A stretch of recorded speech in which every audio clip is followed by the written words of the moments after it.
Hello বন্ধুরা, আপনারা আমার আগের গল্পের প্রথম পর্ব শুনেছিলেন, যেখানে বলা হয়েছিল আমার মায়ের মৃত্যুর পরে আমার ফুপি আমাদের বাড়িতে এসেছিলেন। এরপর তিনি বাবার অসহায়ত্ব দেখে আমাকে বাবার সঙ্গে বিয়ে করতে বলেছিলেন। এখন গল্পটি এখান থেকে এগিয়ে চলবে। যারা দেখেননি প্রথম পর্বের ভিডিও লিংক নিচে ডেসক্রিপশন বক্স এ পেয়ে যাবেন। আমি বললাম, না, এমনটা নয়। ছোটবেলা থেকেই আমি ভাবতাম বড় হয়ে এমন একজন জীবনসঙ্গী চাই যিনি বাবার মতোই হবেন। কিন্তু ভাগ্যের কি খেলা, আপনাকেই আমার জীবনসঙ্গী হিসেবে পেয়েছি। আমি আপনাকে খুব ভালোবাসি বাবা। আমি চেষ্টা করব আপনাকে সবসময় সুখী রাখতে। বাবা শান্ত স্বরে বললেন, তোমার কথা ঠিকই আছে। আমি তোমার বাবা হলেও এখন থেকে আমাদের সম্পর্ক এক নতুন রূপ নেবে। কিছুদিন আগে পর্যন্ত যাকে বাবা বলে ডেকেছি তার ভূমিকা আমার জীবনে এখন বদলে যাচ্ছে। আমি ভেবেছিলাম তাকে বাবা বলেই ডাকব, কিন্তু আমাদের সম্পর্ক ধীরে ধীরে অন্য রূপ নিতে শুরু করেছে। আমি লাজুকভাবে বললাম, আমি চেষ্টা করব। তার মুখে আনন্দের ঝিলিক ফুটে উঠল। তিনি আমার মুখ তুলে বললেন, এবার নিজের মনে একটা বিষয় স্থির করে নাও। আমি এখন থেকে চাই তুমি আমাকে এমনভাবে ডাকো যেমন তোমার মা আমাকে ডাকতেন। আমি লজ্জা পেয়ে মৃদু হেসে বললাম, আমি চেষ্টা করব। আমার চোখে ধীরে ধীরে তার প্রতি এক নতুন দৃষ্টিভঙ্গি স্পষ্ট হচ্ছিল। আমাদের সম্পর্ক আর বাবা মেয়ের মধ্যে সীমাবদ্ধ থাকল না। আমি বুঝে গেলাম এখন থেকে তিনি আমার জীবনের নতুন এক অধ্যায়ের সঙ্গী হতে চলেছেন। তার চোখে আমার প্রতি এক গভীর দৃষ্টিভঙ্গি ছিল, যা আমার মনে এক নতুন অনুভূতির জন্ম দিচ্ছিল। আমি নিজের লজ্জা লুকাতে ব্যস্ত হয়ে পড়লাম, কিন্তু ভেতরে ভেতরে এক অদ্ভুত উত্তেজনা অনুভব করছিলাম। যখনই আমাদের চোখে চোখ পড়ত, আমি লাজুকভাবে চোখ সরিয়ে নিতাম, কিন্তু কিছু সময় পরে আবার তার দিকে তাকিয়ে দেখতাম তিনি মৃদু হাসছেন। এই মুহূর্তগুলো আমাদের মধ্যে এক নতুন ধরনের সংযোগ তৈরি করছিল। একদিন ছেলেমেয়েরা একটা জিনিস চাওয়ার জন্য জেদ করতে লাগল। বাবা তাদের সেই মুহূর্তে তা দিতে রাজি হলেন না। তখন দুই সন্তান আমার দিকে তাকিয়ে বলল, মা, তুমি এনে দাও না। আমি হেসে বললাম, ঠিক আছে, নিয়ে নিও। তারা খুশিতে উজ্জ্বল হয়ে উঠল। কিন্তু তখন ছোট মেয়ে বলল, থাক মা, বাবা রাগ করবেন। আমি হেসে বললাম, বাবা রাগ করবেন না, এবং বাবার দিকে তাকিয়ে একবার মৃদু হাসলাম। বাবা কিছু বললেন না, শুধু হাসলেন। আমাদের সম্পর্কের মিষ্টি মুহূর্তগুলো এইভাবে এগিয়ে চলছিল। পরে আমরা একটি আইসক্রিম কাউন্টারে গিয়েছিলাম। বাবা সবার জন্য আইসক্রিম আনলেন এবং আমাকে নিজ হাতে আইসক্রিম খাওয়াতে শুরু করলেন। আমি লজ্জায় একটু হেসে বললাম, এটা বেশ ভালো লাগছে। বাবা মজা করে বললেন, তোমাদের মেয়েদের তো ক্রিমি আইসক্রিমই বেশি পছন্দ। এবার থেকে তোমাকে প্রতিদিন ভালো মানের ব্ল্যাক চকোবার আইসক্রিম খাওয়াবো। বাবার কথার অর্থ বুঝতে পেরে আমি একটু লজ্জা পেলাম। তার চোখে মিষ্টি হাসি দেখে আমি বুঝতে পারলাম আমাদের মধ্যে এক নতুন ধরনের সম্পর্ক তৈরি হয়েছে। আমরা সেদিন অনেকক্ষণ ঘুরলাম এবং রাতে খাবার প্যাক করিয়ে বাড়ি ফিরলাম। বাড়িতে আমি খাবার গুছিয়ে সবাইকে ডাকলাম। বাবা বললেন, নিশি, তুমি এসো, একসঙ্গে খাই। আমি হেসে বললাম, আপনারা খান, আমি পরে খাবো। বাবা জোর দিয়ে বললেন, না, তুমি আমার সঙ্গে বসে খাবে। আমি খাওয়ার টেবিলে খাবার দিতে গিয়ে সামান্য ঝুঁকলাম, তখন আমার শাড়ির আঁচল একটু সরে গেল। আমি তাড়াতাড়ি ঠিক করে নিলাম। বাবা মৃদু হেসে বললেন, তুমি আসলেই সবকিছু এত যত্ন নিয়ে করো। সেদিন যখন বাবাকে দেখলাম, তিনি আমার দিকে একদৃষ্টে তাকিয়ে আছেন। আমি লজ্জায় লাল হয়ে গেলাম। তার চোখ আমার চোখের সঙ্গে মিলতেই আমি মৃদু হেসে নিজের শাড়ির আঁচল ঠিক করে নিলাম। বাবা আমাকে পাশে বসতে বললেন, আর আমি কেন জানি না, না করতে পারলাম না। আমরা একসঙ্গে একই প্লেটে খেতে শুরু করলাম। এমন সময় বাবা চুপিসারে আমার হাতে খাবার দিলেন, আর আমিও তাকে খাইয়ে দিলাম। এই মুহূর্তগুলো যেন এক অদ্ভুত রোমান্টিক অনুভূতিতে ভরা ছিল। দুই সন্তান খুব ক্লান্ত ছিল এবং ঘুমে ঢুলছিল। আমি বললাম, আমি ওদের ঘুম পাড়িয়ে দিচ্ছি। তাদের শুইয়ে দিয়ে এসে দেখি বাবা এখনো বসে আছেন। আমি বললাম, আপনি একটু বিশ্রাম নিয়ে নিন। বাবা ঘরে চলে গেলেন, আর আমি রান্নাঘরে বাকি কাজ শেষ করতে ব্যস্ত হয়ে পড়লাম। রাত হয়ে গেল, বাবা ঘুমাননি। আমি বুঝতে পারছিলাম তিনি বারবার আমার কাছে আসার চেষ্টা করছেন। আমি ভাবলাম বাবাকে এক কাপ দুধ দিয়ে আসি, কিন্তু ঘরে গিয়ে বলবো নাকি এখান থেকেই জিজ্ঞেস করব, এই নিয়ে দ্বিধায় পড়ে গেলাম। অবশেষে বাইরে থেকেই ডেকে বললাম, শুনছেন রিঙ্কির বাবা, আপনার জন্য কি গরম এক কাপ দুধ দেব?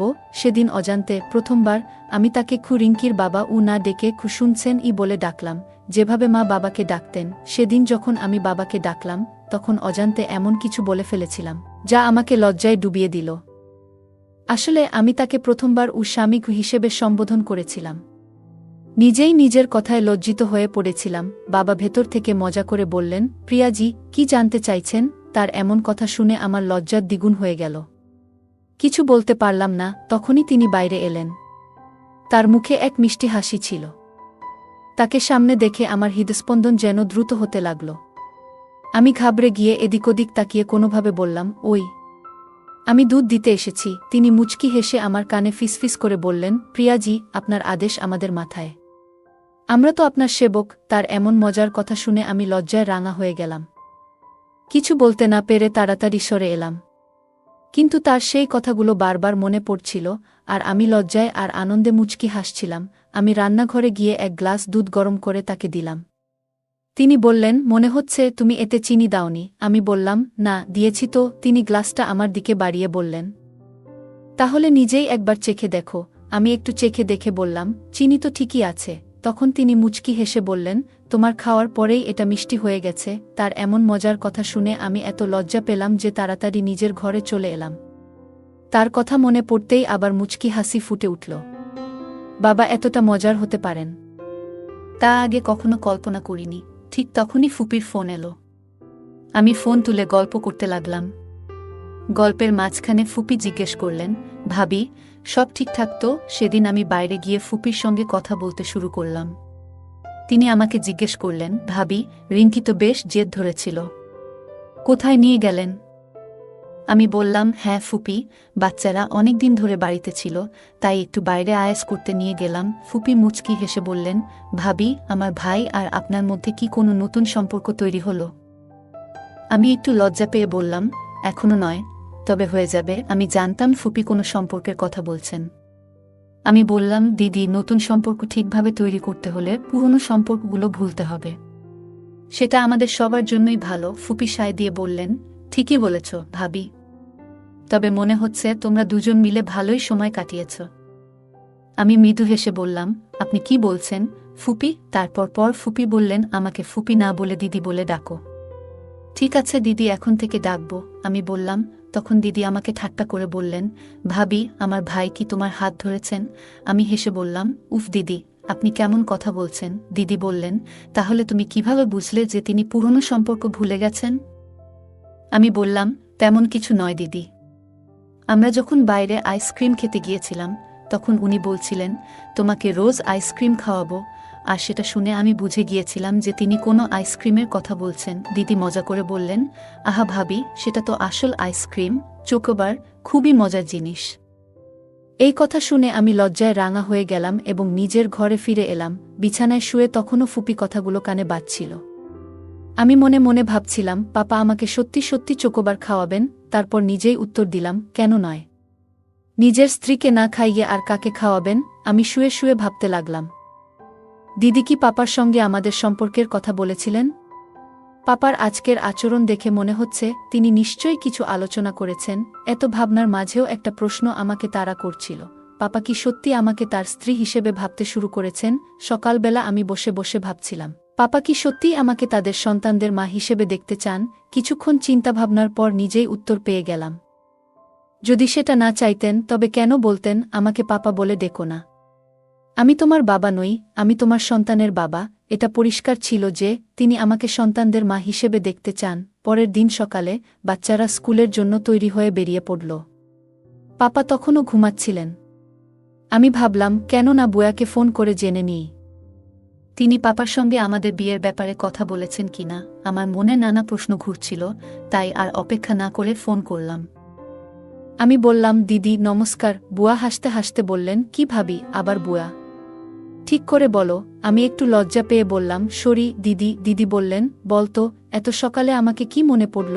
আমি বললাম, দিদি, আসলে কিছু বুঝতে পারছি না কিভাবে আপনার সঙ্গে বলবো। দিদি মিষ্টি গলায় বললেন, ভাবি, কি হয়েছে বলো তো?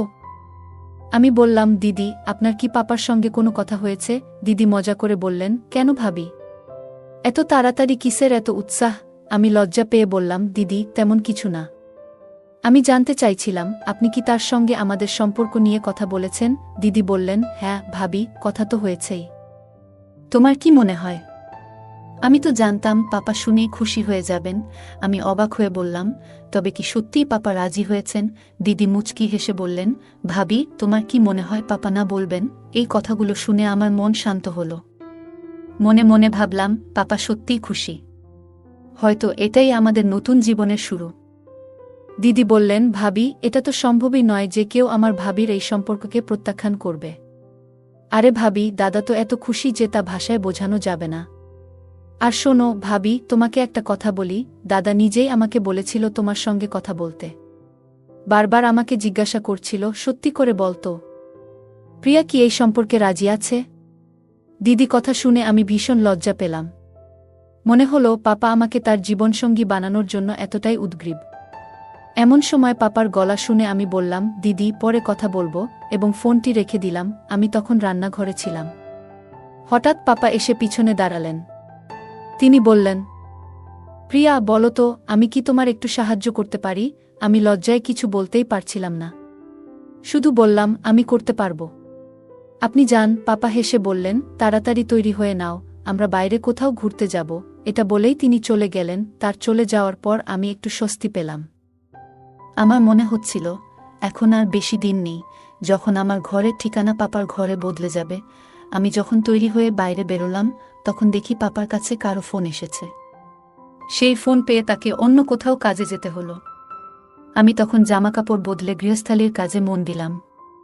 ঘর পরিষ্কার করার পর পাপার ঘরে তার কাপড় আনতে গেলাম। বিকেলে দরজার ঘণ্টা বাজল।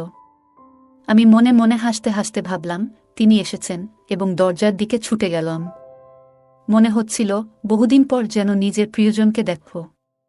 দরজা খুলে দেখি সামনে পাপা নন, অন্য কেউ দাঁড়িয়ে। পাপার বদলে অন্য কাউকে দেখে আমার মুখ মলিন হয়ে গেল। আমি জিজ্ঞেস করলাম, জি, আপনি কাকে খুঁজছেন? সামনের লোকটি বলল, ম্যাডাম, কুরিয়ার আছে। এটি এই নামে পাঠানো একটি চিঠি। আমি বললাম, উনি তো এখন বাড়িতে নেই। ছেলেটি বলল, আপনি কে?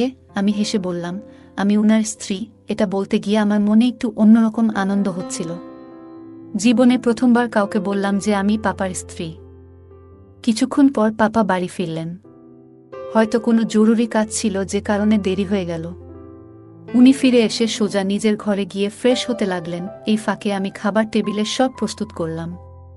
সব রেডি করার পর পাপাকে বাইরে থেকে ডাক দিলাম, শোনো রিঙ্কির বাবা, খাবার রেডি। একদিনের মধ্যেই আমি যেন মায়ের মতো কথা বলতে শিখে গেছি। এখন আমার আর মায়ের মধ্যে খুব বেশি পার্থক্য নেই। আমি ভাবছিলাম, যা কিছু আগে মায়ের ছিল, এখন সবই যেন আমার হয়ে গেছে। এই বাড়ির প্রতিটি জিনিস, বাচ্চারা, শোবার ঘর, এমনকি মায়ের জীবনসঙ্গীও। যে হৃদয়ে এতদিন মা বাস করতেন, এখন সেখানে আমি স্থান পেয়েছি। এমনকি বলা যায় আমি সেখানে পুরোপুরি জায়গা করে নিয়েছি। বাচ্চারা ও পাপা সবাই ডাইনিং টেবিলে চলে আসার পর পাপা মজা করে বললেন, কি খবর আমাদের নতুন সরকার? পাপার এমন কথা শুনে আমি লজ্জায় পড়ে গেলাম। আস্তে করে বললাম, এই কি যে বলেন? পাপা হাসতে হাসতে বললেন, তাহলে আর কে হবে রিঙ্কির মা? এখন তুমিই তো সেই দায়িত্ব পালন করবে ম্যাডাম। আমি হেসে বললাম, হ্যাঁ হ্যাঁ, করতে হবে তো। তারপর আমি কিচেনে খাবার আনতে গেলাম। আজকাল মনে হয় বাচ্চারা যেন আমারই সন্তান। তারা এমনভাবে আমার সাথে মিশে গেছে যেন আমি তাদের মা, বোন নয়। খাওয়া শেষে বাচ্চারা ঘরে চলে গেলে পাপা ঘরে যাচ্ছিলেন। আমি তাকে থামিয়ে বললাম, শুনুন তো। খামটা তার হাতে দিয়ে জানালাম, এটা সন্ধ্যায় কুরিয়ার থেকে এসেছে। পাপা বললেন, আমি বলেছিলাম বাড়িতে নেই, তাই স্ত্রীর হাতে দিয়ে যাও। স্ত্রী কি শব্দে আমি লজ্জায় লাল হয়ে কিচেনে চলে গেলাম। কিছুক্ষণ পর পাপা এসে বললেন, প্রিয়া, তোমার দিদির ফোন এসেছে। ফোন নিয়ে ঘরে গিয়ে দিদির সঙ্গে কথা শুরু করলাম। দিদি বলল, ভাবি নমস্কার। আমি হাসি দিয়ে বললাম, নমস্কার দিদি। দিদি মজা করে বলল, তোমার বিয়ে হলে তোমার পাপা খুশি। তিনি বললেন, নতুন ভাবির রান্না আর যত্নদারি দারুণ হবে। এই কথায় আমি হেসে ফেললাম। দিদি জানালো, তার বাচ্চারা জানে তাদের নতুন মা আমি। দিদির বয়স ৩-২, তার ২টি সন্তান রয়েছে। বাচ্চারা আমাদের মতোই। আমাদের ছাড়া তাদের তেমন কোনো অন্য আত্মীয় নেই। আমরা তাদের জন্য সবকিছু, আর তারা আমাদের জন্য, কারণ আমাদের সম্পর্ক নিয়ে কারো সন্দেহ করার সুযোগ নেই। কেউই আমাদের আসল সম্পর্কের কথা জানে না।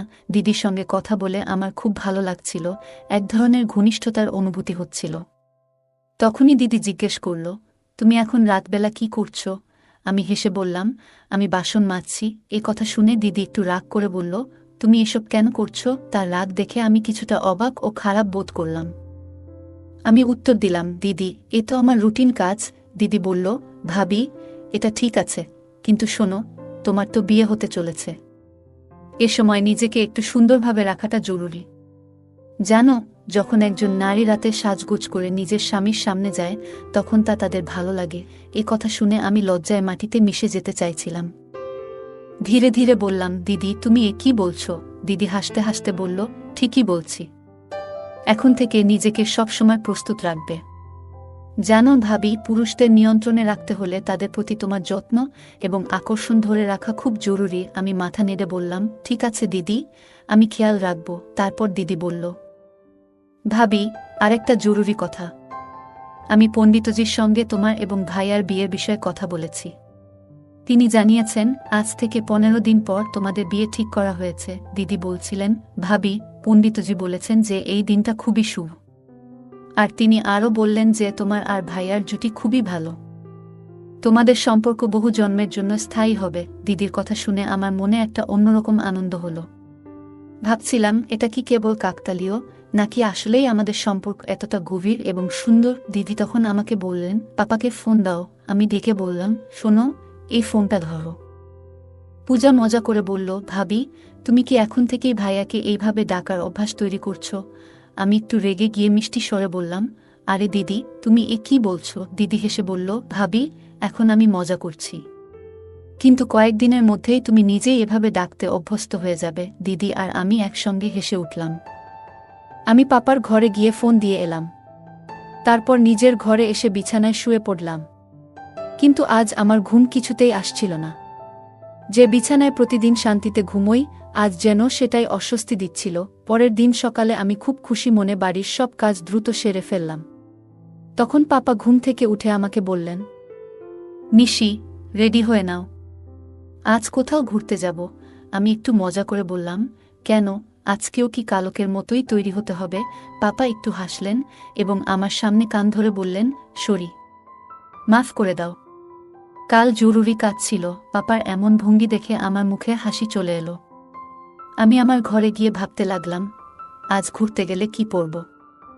এমন কিছু পরতে চাইছিলাম যা পাপার পছন্দ হবে, কিন্তু আবার কি পরব সেটা বুঝতে পারছিলাম না। ঠিক তখনই পাপা আমার ঘরে এলেন এবং বললেন, তুমি এখনো তৈরি হলে না?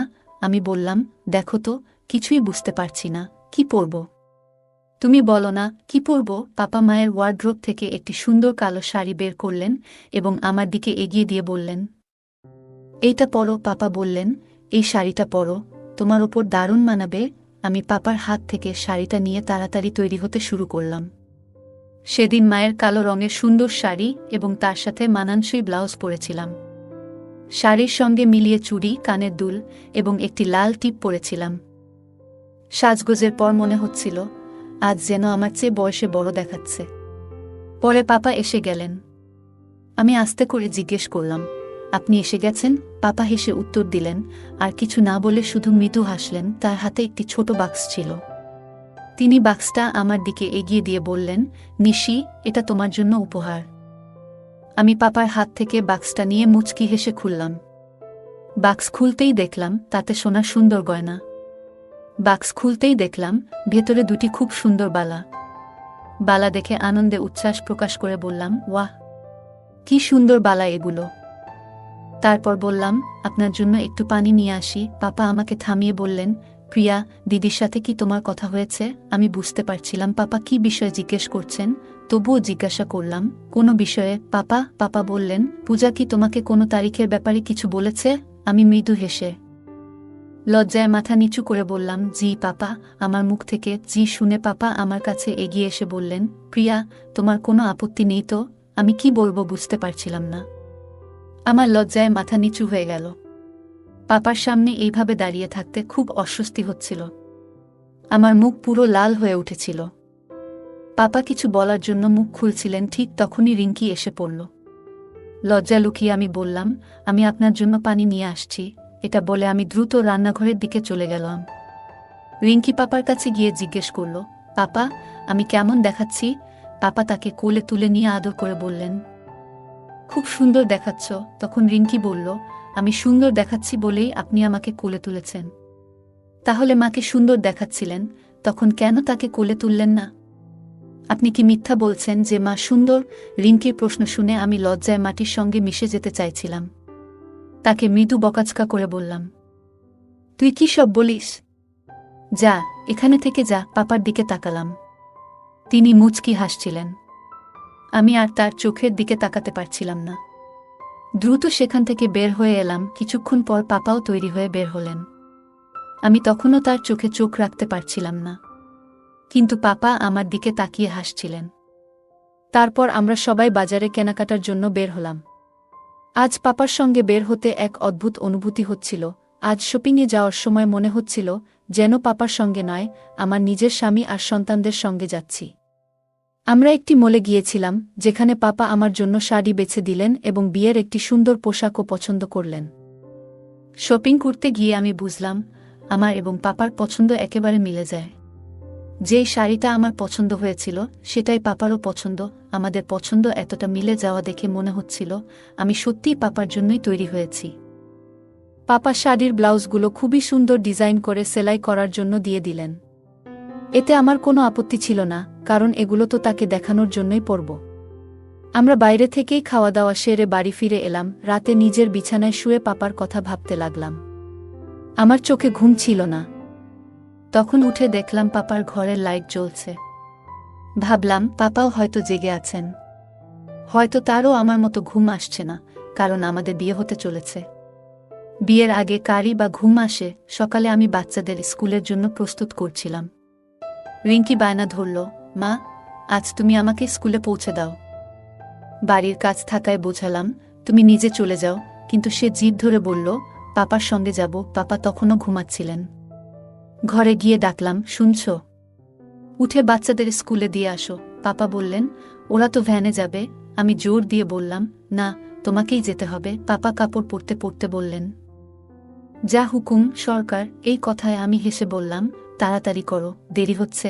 আমি এখন পাপার সঙ্গে একজন স্ত্রীর মতোই আচরণ করছি, যেন বাড়ির সব দায়িত্ব আমার।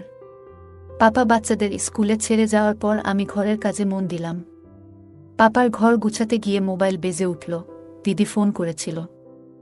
দিদি হাসতে বললেন, ভাবি, ভাইয়াকে নিজের ইশারায় নাচানো শুরু করেছেন নাকি? আমি মুচকি হেসে উত্তর দিলাম, রিঙ্কি একটু জিদ করছিল তাই। পাপা ফিরে এসে বললেন, প্রিয়াজি, আজ একটু ঘুরে আসি। আমি রাজি হয়ে প্রস্তুতি নিতে গেলাম।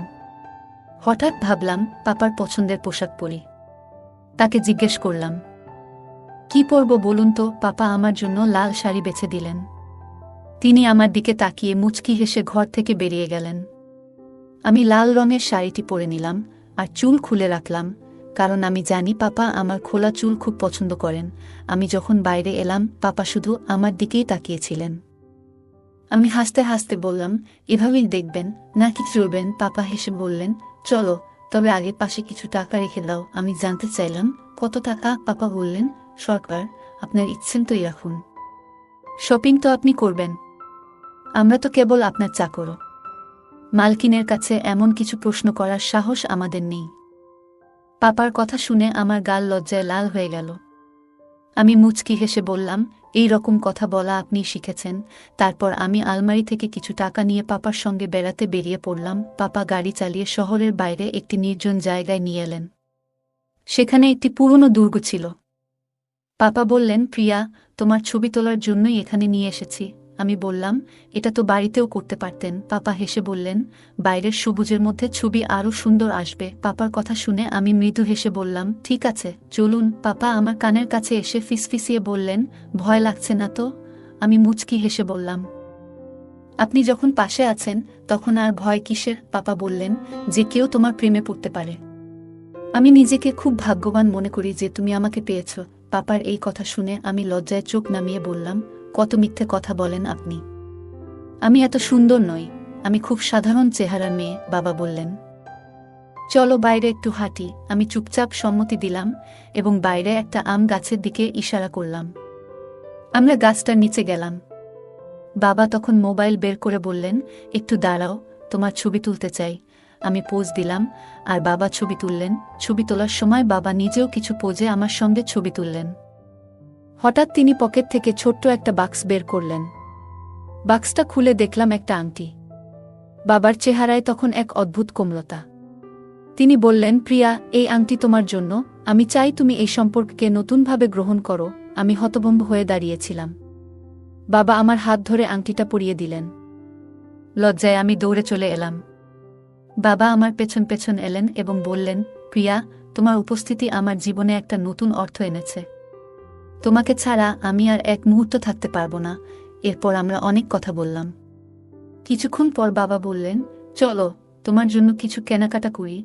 আমরা বাজারে গিয়ে আমার জন্য সুন্দর কিছু পোশাক কিনলাম।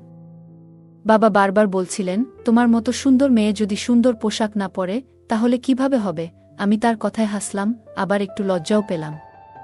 বাবার সাথে কাটানো প্রতিটি মুহূর্ত যেন বিশেষ হয়ে উঠছিল।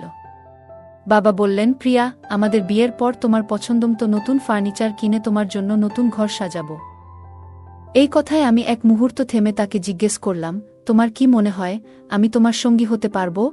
বাবা গভীরভাবে আমার চোখের দিকে তাকিয়ে বললেন, তুমি আমার জীবনের সবচেয়ে বড় প্রেরণা। বাবা বললেন, চলো, বাড়ির জন্য কিছু নতুন জিনিস কিনি।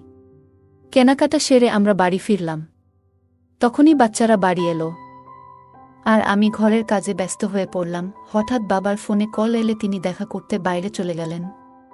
আমি ঘর গুছানোর সময় ভাবছিলাম, এই বাড়ি এখন আমারও। পুরনো অ্যালবাম দেখতে গিয়ে বাবার সঙ্গে মায়ের একটি ছবি দেখে অদ্ভুত অস্বস্তি হল। মনে হল বাবার পাশে থাকার অধিকার কেবল আমার। চিন্তা সরিয়ে রাতের খাবার তৈরি করতে লাগলাম। কিছুক্ষণের মধ্যেই বাবা ফিরে এলেন আর আমি খাবার টেবিল সাজালাম। আমি বাবাকে ডাকার জন্য তার ঘরে গিয়েছিলাম। তখন বাবা বললেন, নিশি, তোমার কেনা পোশাকগুলো পরে দেখেছ? মাপ ঠিক আছে তো? আমি লজ্জায় মুখ নামিয়ে বললাম, হ্যাঁ, সব ঠিক আছে। বাবা আবার বললেন, একবার পরে দেখো, ভালো লাগবে। আমি তখন মৃদু হাসলাম এবং বললাম, পরে দেখব। খাবার টেবিলে সবাই একসঙ্গে বসেছিলাম। বাবা মাঝে মাঝে আমাকে দিকে তাকিয়ে হাসছিলেন আর আমি লজ্জায় চোখ নামিয়ে নিচ্ছিলাম। সেদিনের পুরো সন্ধ্যাটা আমার কাছে বিশেষ হয়ে উঠেছিল। মনে হচ্ছিল আমাদের জীবনে এক নতুন অধ্যায় শুরু হতে চলেছে। রাতের খাবারের পর আমি বাচ্চাদের ঘুম পাড়িয়ে রান্নাঘরে কিছু কাজ গুছাতে গেলাম। হঠাৎ পেছন থেকে বাবার কণ্ঠ শুনতে পেলাম, নিশি, তুমি কি জানো তুমি কতটা বদলে গেছ? আমি ঘুরে তাকালাম এবং মৃদু হেসে বললাম, আপনার কথার মানে কি বাবা? বাবা বললেন, তোমার হাসি, তোমার যত্ন, এগুলো যেন আমার জীবনের সব ক্লান্তি মুছে দেয়। আমি লজ্জায় মাথা নিচু করে বললাম, আপনি এমন কথা বলছেন কেন?